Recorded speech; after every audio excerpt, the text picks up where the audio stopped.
விஜய் எப்படியோ 2 குடும்பத்தையும் சமாதானப்படுத்தி இன்னைக்கு ஒரே நாளில் இதுக்கு ஏதாவது ஒரு தீர்வு கொண்டு வந்தே ஆகணும்னு சொல்லிட்டு 2 குடும்பத்தையும் உள்ளே கூட்டிகிட்டு போயிடுறாங்க.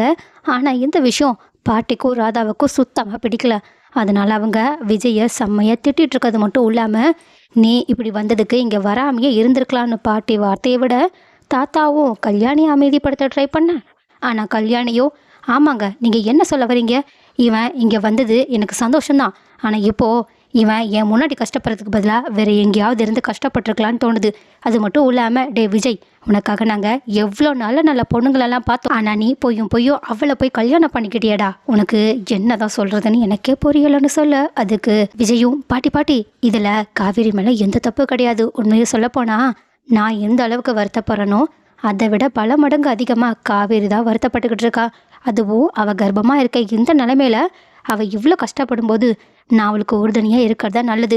எல்லாத்துக்கும் மேலே நான் காவேரியை முழு மனசோட காதலிக்கிறேன். அதனால அவளுக்கு எந்த பிரச்சனைனாலும் அதை நான் சரி பண்ணணும்னு ஆசைப்பட்றேன்.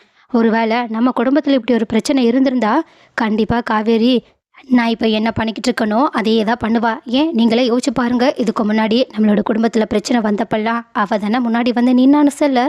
உடனே ராதாவும் குடும்பத்தில் பிரச்சனை வர்றதுக்கான காரணமே அவளாக தான் இருந்திருக்கான்னு சொல்ல.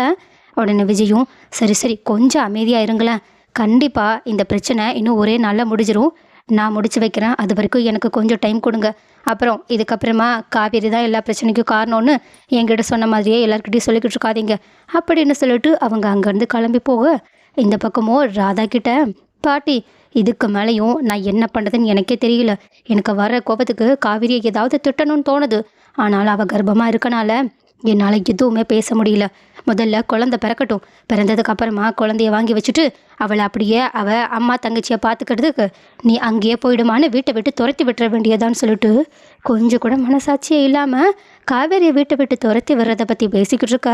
ராதாவும் அதுதான் சரியான முடிவுன்ற மாதிரி அவங்களுக்கு தலையை ஆட்டிக்கிட்டு இருக்காங்க. பட் இந்த உண்மை எதுவுமே தெரியாத காவேரியும் கரெக்டாக எல்லா பிரச்சனைக்கும் தான் காணுன்ற மாதிரி ரொம்பவே வருத்தப்பட்டு விஜய் கிட்ட ஃபீல் பண்ணிக்கிட்டு இருக்க.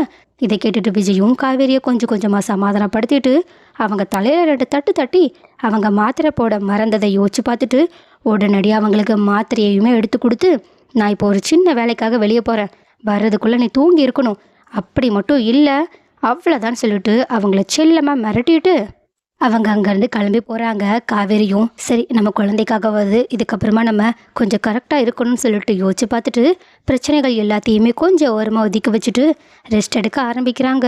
ஸோ கைஸ், இப்போது காவேரிக்கும் விஜய்க்கும் பெரிய பிரச்சனையாக இருக்க அந்த கிருஷ்ணாவோட குடும்பம் ஒரு பக்கம் இருந்தாலும், இன்னொரு பக்கம் இந்த பிரச்சனையை காரணமாக வச்சுக்கிட்டு கல்யாணியும் ராதாவும் விஜய் காவேரியை பிரிக்கணுன்ற ஒரு சதி திட்டத்தோடு இருக்காங்க. பட் இந்த விஷயம் கண்டிப்பாக விஜய்க்கு தெரிய வந்தால் அதுவே மிகப்பெரிய பிரச்சனையாகும்.